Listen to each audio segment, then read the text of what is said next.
Ho ho ho guys, and welcome to the first Chris vs CF super duper Christmas question and answer special.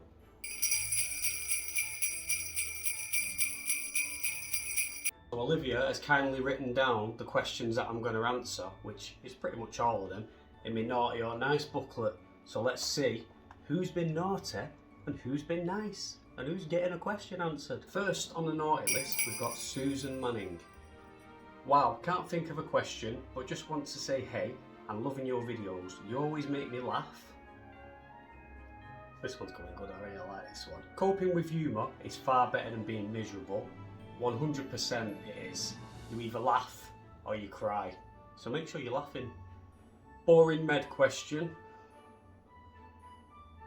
What is your preferred airway clearance technique, gadget or equipment? So I'm going to be completely honest on this video, and the short answer is none of them. I have a real big problem doing airway clearance and any kind of nebulizer. So if we're talking about airway clearance, I don't tend to do it as much as I should. I only really do it when I feel a bit bunged up, and I've done that since I was about 16. Now, I'm not a role model in that respect. You probably should be doing it, but I just don't feel like doing it is essential all the time for me personally.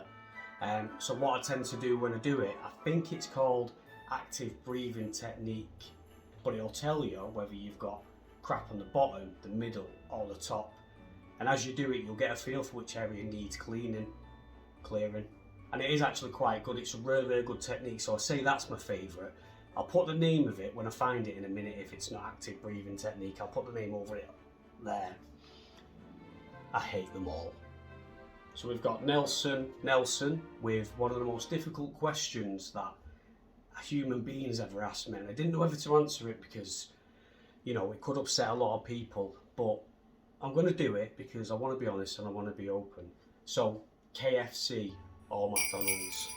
I get a breakfast muffin meal with everything on it, and most of the time extra cheese. You get a little hash brown, a latte, that is banging. And then when it comes to anything else, KFC all the way. Wicked Zinger Tower meal is, and it's one of them whereas if I drive to a McDonald's and they've stopped doing breakfast and I see a KFC there, I'm having KFC for breakfast. So McDonald's breakfast, KFC all other times. We've got one from Peter Trengrove, who has definitely been a naughty boy this year, and every year he's been alive, and every year he's going to be alive.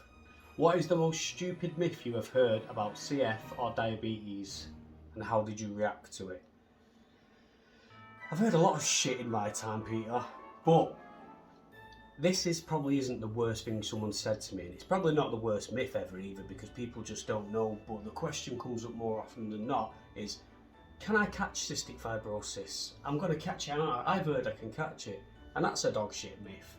It doesn't make you feel that nice, but what I've tried to do instead of reacting negatively to it is explain to people that you can't catch it. It's a genetic condition. Just because I'm coughing and spluttering, it doesn't mean that I'm going to give you anything. And then I turn it straight back round on them, and I'm like, listen, if you give me a cold, you're a bad.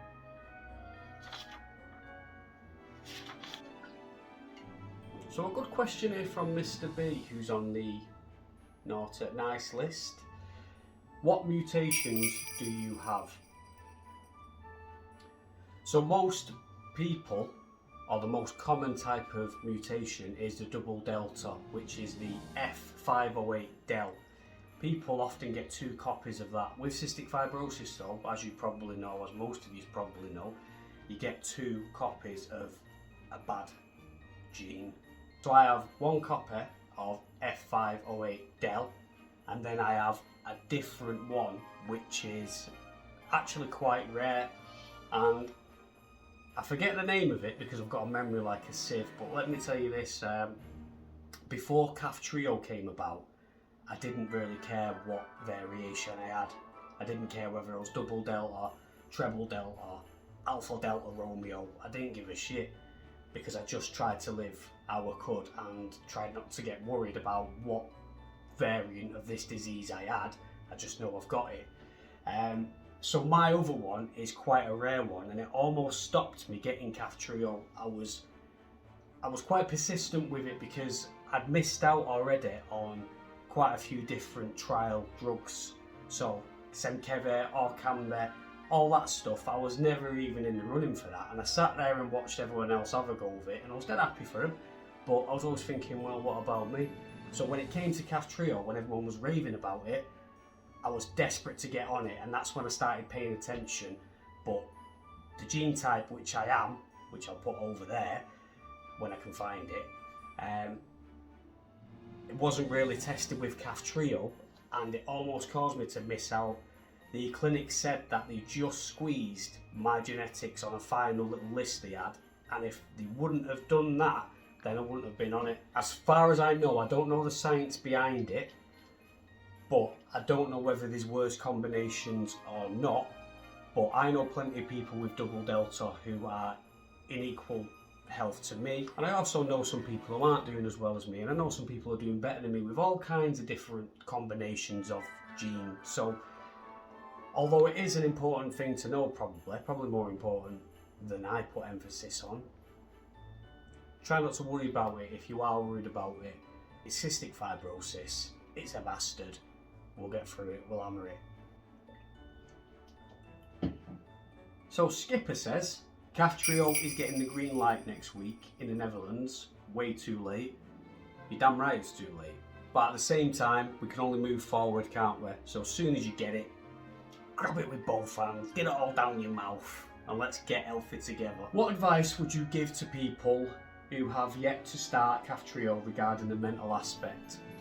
I've done quite a few videos on this, and I've been like that.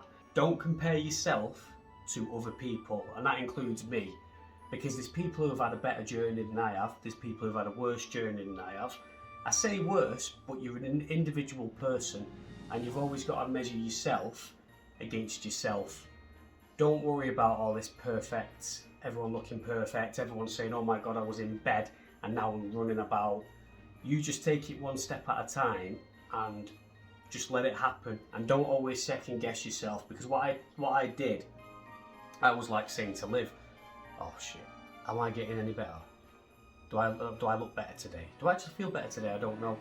But when you stop thinking about it, you'll get to 3 or 4 months and you'll do something stupid, like you'll laugh and you'll be like,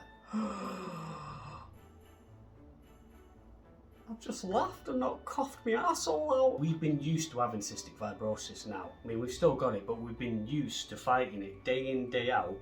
And a lot of the mental side of it is, you'll take Kaftrio and then you'll go, oh shit, maybe I'm not going to die young now. What the hell do I do? Because I've just been preparing for this. I've just been doing what I do on the daily. I've never thought of the future. I've never thought of 2 or 3 days in advance, because I'm always in this moment now, fighting.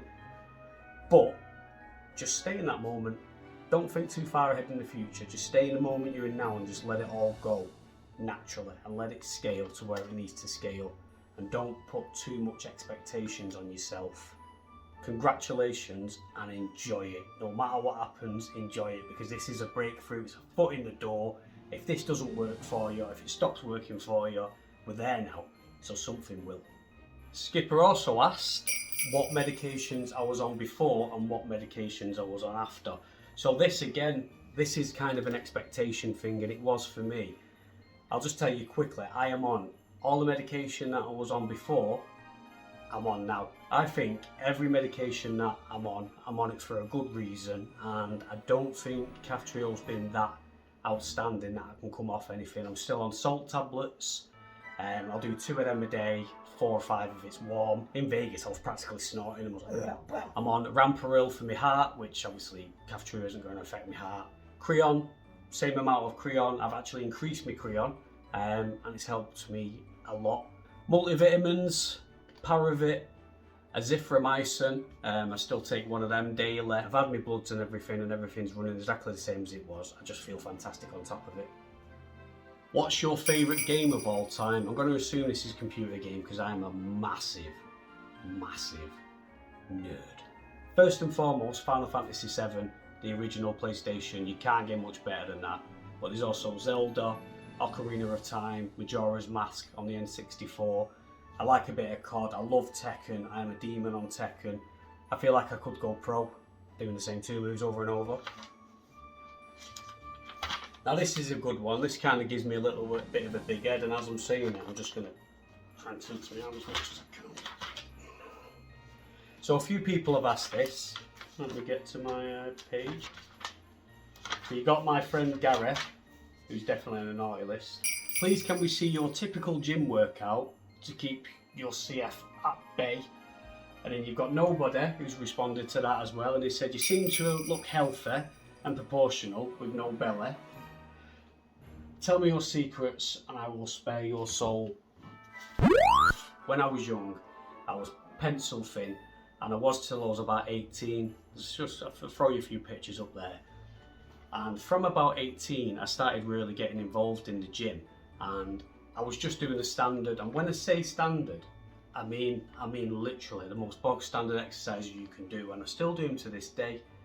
What I've done over the years is I've just gone a lot, because I've used it mentally as well as physically. I never wanted to be really thin. It always made me feel like I looked ill, because I wasn't just thin, I was like rake thin. People commented on it all the time, how thin I was, and I didn't like it. I always wanted to look strong, which is, you know, maybe it's a weakness, maybe it's not, but all I basically did is, and I've done it the same for years, on Mondays I'll do chest and tricep, on Tuesdays I'll do back and biceps, Wednesdays I might have a day off, Thursdays I do shoulders, and then Friday, if I'm honest, I'll just do a bit of a full body workout.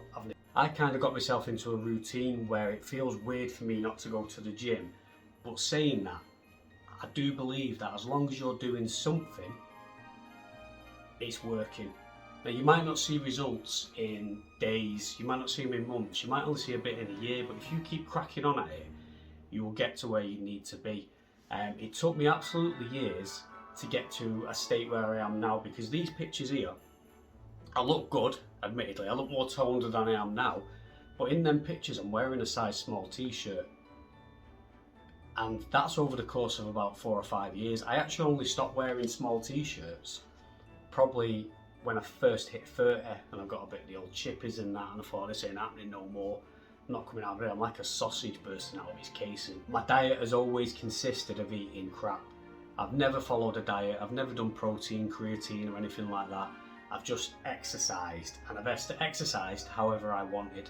So I don't go to the gym and absolutely kill myself. I would say, if I was going to give advice, because I'm not going to give advice about, you know, how to build up and all that stuff, because all I've simply done is made sure that I'm doing something. I'll go to the gym some days and I'll be like, can't be arsed. But even when I do that, I know I've done 3 or 4 sets of something. And I'll come back the next day and I might not be arsed again. But as long as you're moving, you're doing your body a favour. And results don't come overnight. They really don't come overnight. So don't be disheartened if you don't put on loads of weight by a year, 2 years. Just keep cracking at it. Try not to worry too much about looking at yourself every day and going, oh my God, I'm not getting any bigger, I'm not getting any smaller, I'm not getting this, I'm not getting that. Just carry on doing it, throw yourself in there, and one day you'll catch yourself in a mirror or something and you'll be like, oh God, oh. As long as you're doing something, you're doing good for your body.